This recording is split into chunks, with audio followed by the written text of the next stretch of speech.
बीच एक बार फिर से हरियाणा का रुख करते हैं। ईद की छुट्टी रद्द करने पर सियासी बवाल वहां पर होता हुआ नजर आ रहा है।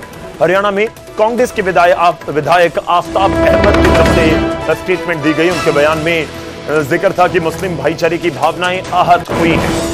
दूसरी तरफ सीएम सैनी की तरफ से कहा गया कि इसको राजनीतिक मुद्दा ना बनाया जाए। वित्त वर्ष के आखिरी को देखते हुए यह फैसला लिया गया है। दरअसल 31 मार्च को जो वित्त वर्ष है उसका समापन होता है और इस बीच ईद है और ईद की छुट्टी रद्द कर दी गई है। और इस बीच जो आफ्ताब अहमद हैं उनकी तरफ से यह सवाल उठाया गया और कहा गया कि मुस्लिम भाईचारे की जो भावनाएं हैं वो आहत हुई हैं। मुख्यमंत्री का तर्क यह है, उनकी तरफ से कहा गया कि इसको आप राजनीति के साथ मत जोड़िए।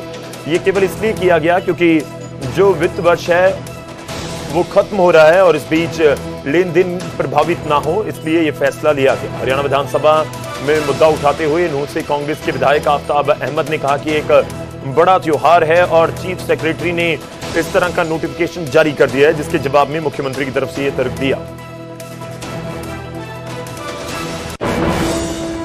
नोटिफिकेशन किया है।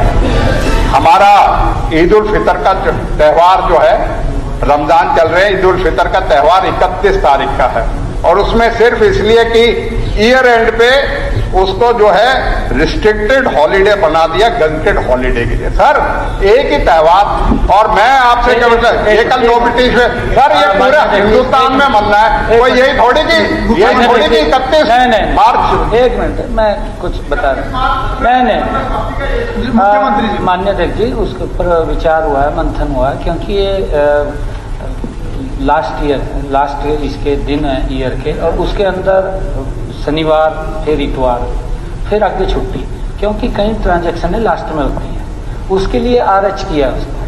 नहीं देखिए लास्ट के हमने ये किया है क्योंकि 31 तारीख RH होनी चाहिए।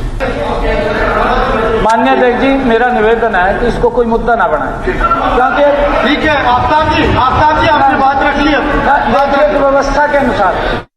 तो ईद की छुट्टी 30-31 को पड़ रही है और इस बीच फाइनेंशियल ईयर का भी एंड होता है, जिसको लेकर सरकार का तर्क है कि इसलिए डिसीजन लिया गया। जबकि आफ्ताब जो विधायक हैं कांग्रेस के नूंह से, नूंह में बड़ी पॉपुलेशन है मुस्लिम समुदाय की हरियाणा में, और उनकी तरफ से कहा जा रहा है कि इससे भावनाएं आहत हुई हैं। और इस बीच हरियाणा बीजेपी के अध्यक्ष के चुनाव को लेकर हलचल तेज हो चुकी है।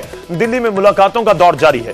मौजूदा अध्यक्ष मोहनलाल बडौली ने प्रधानमंत्री के साथ मुलाकात की। मोहनलाल बडौली की तरफ से अमित शाह के साथ भी मुलाकात की गई और उनकी तरफ से स्टेटमेंट ये आई, उन्होंने कहा कि संगठन के विस्तार को लेकर चर्चा की गई है। हरियाणा बीजेपी के अध्यक्ष को लेकर इस समय चर्चाएं हैं कि जल्द ही नया अध्यक्ष लगाया जा सकता है। चुनाव को लेकर हलचल है और इस बीच मौजूदा समय में मोहनलाल बडौली के पास अध्यक्ष पद की जिम्मेवारी है और काबिल गौर यह भी है, गौरतलब है कि बडौली की नेतृत्व में ही पार्टी की तरफ से एक बड़ी जीत हासिल की गई 2024 के इलेक्शन में, जब हरियाणा में एक बार फिर से लगातार तीसरी बार सत्ता पर भारतीय जनता पार्टी काबिज हो गई। और इस बीच अब नया अध्यक्ष कोई और बनेगा या फिर बडौली को ही जिम्मेवारी सौंप दी जाएगी, अब इसके ऊपर संशय है और इस बीच मुलाकातों का दौर जारी है। सरकार के और संगठन के, और इस बात की प्रशंसा देश के प्रधानमंत्री नरेंद्र मोदी जी ने भी की है कि हरियाणा प्रदेश में सरकार और संगठन का बहुत अच्छा तालमेल और समन्वय है, जिससे भारतीय जनता पार्टी के कार्यकर्ताओं के दम पर इतनी बड़ी जीत हरियाणा प्रदेश में हुई। चलिए आगे बढ़ते हैं और अब खबर हिसार से। हिसार के लोग या हिसार से यात्री अयोध्या जा पाएंगे। जल्द ही वहां पर एयरपोर्ट शुरू होने जा रहा है। हिसार एयरपोर्ट पर विमानों का ट्रायल आज से शुरू हो रहा है।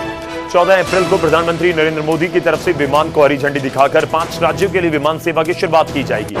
और काबिल गौर यह भी है कि हिसार से पहली फ्लाइट अयोध्या के लिए रवाना होगी। इस हवाई अड्डे से उड़ान सेवाओं की शुरुआत के लिए तैयारियां जोरों पर है।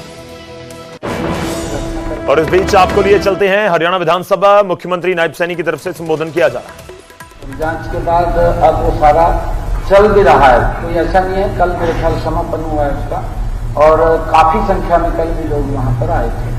और जैसा भी अगर आयोजक कहें या कोई और कहे तो उसके अंदर कोई ऐसा विषय नहीं है।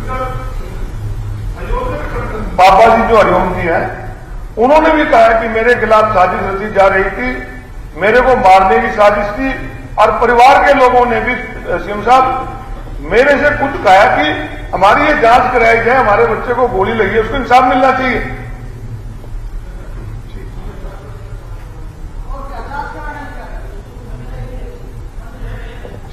श्री चंद्र प्रकाश जी, घर का मामला है, घर का मामला है जी, ये कुछ कहेंगे तो मैं मान दूंगा जी, घर आपस में घर का मामला।